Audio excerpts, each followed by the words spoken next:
Hi friends, welcome back to my craft room. This is Lauren and I'm happy to have you here to show you some of the brand new products released today from Simon Hurley Creates, partnered with Ranger Ink and dyes from Spellbinders. I had to show this brand new lunar paste color called Refined Copper. It's beautiful, it's stunning. We're going to use it today in the project. I also have the new Flip Flop Circles stencil, which we will also use today.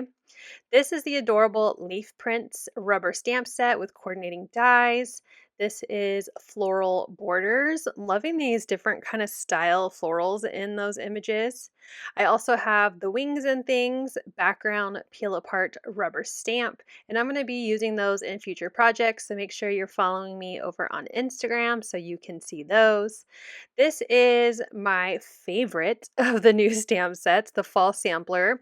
It is so beautiful. I love the floral details inside all of those adorable kind of fall Halloween images.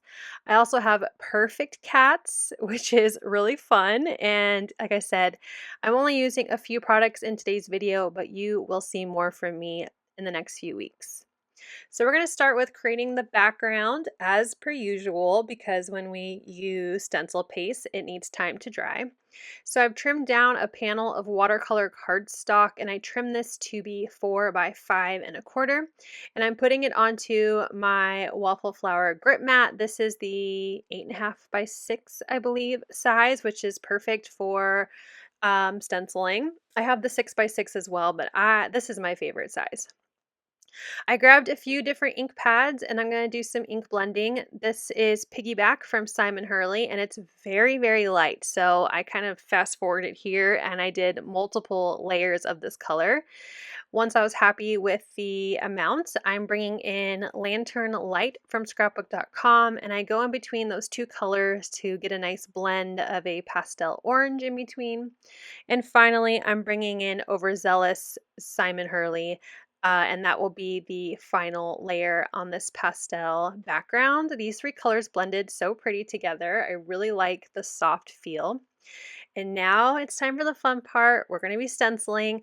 I did flip his stencil over. There is kind of like a coating on one side of the stencil in order to keep it from getting stuck to the grip mat. I just flipped it over. I noticed that Simon did that when he was using, I believe, the Altenew wheel, which is a similar kind of material that your paper and stencils stick to. He just flipped it over. So I did that myself.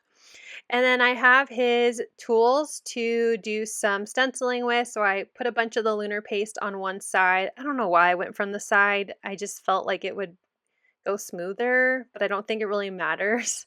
And it was really awkward to hold. So maybe don't go from left to right, go top to bottom. And I'm just going back and forth and using my palette knife and my wide kind of scraper here to get that lunar paste through all of the stencil openings, trying to make sure it has a nice coverage and layer of the lunar paste. So once I have everything kind of covered and I'm happy with the coverage, I'm going to pick up anything I can and put back into the jar to save for a future project. No wasting here. And I love a stencil reveal and I love these flip-flop circles. They're like a half scallop kind of look. They're so pretty and I love this refined copper, which is more like a bronzy kind of metallic color with these soft pastels. It's really pretty. So I set it aside to dry and we're going to move on to stamping. I'm going to use some cream colored cardstock. I posted something, Spellbinders has a very similar cardstock, so I did put that in my list of supplies, but I'm gonna be honest, most of my paper, I don't know who makes it, so I do my best to post something similar. This could be Stampin' Up for all I can remember, but it's in my scrap bin, so just trying to use up those scraps. And I picked out a few of the different stamps from the fall sampler stamp pad. I have the two bats, the ghost, and one of the pumpkins. And look how cute. You can even die cut little jack-o'-lantern faces if you don't want to use the stamp set with your pumpkins, which I thought was really cool. I mean, you could also use the stamp set and turn it into a jack-o'-lantern, but I like that you could use those dies on their own to make cute little jack-o'-lantern pumpkins. And I'm also going to stamp my sentiment right now. I decided to do Your Fantastic because the bats I think are my favorite on this stamp set. And I'm going to stamp all of these images in VersaFine Clear in Pine Cone. Again, going with that bronzy trying to color scheme here on the card to match the pastels or to go with the pastels. I will actually stamp another pumpkin later because my card felt kind of off balanced, but I'll talk about that later.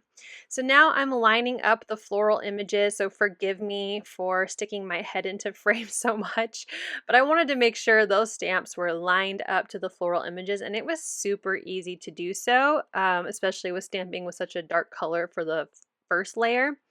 And to add in the color for my florals, I'm kind of just using those same 3 stamp pads and just adding ink sporadically to the images and stamping it down. I tried doing all 3 colors at once and it was kind of hard. So now I'm going back with more pink. Again, it's a very light pink. So I stamped it a couple times.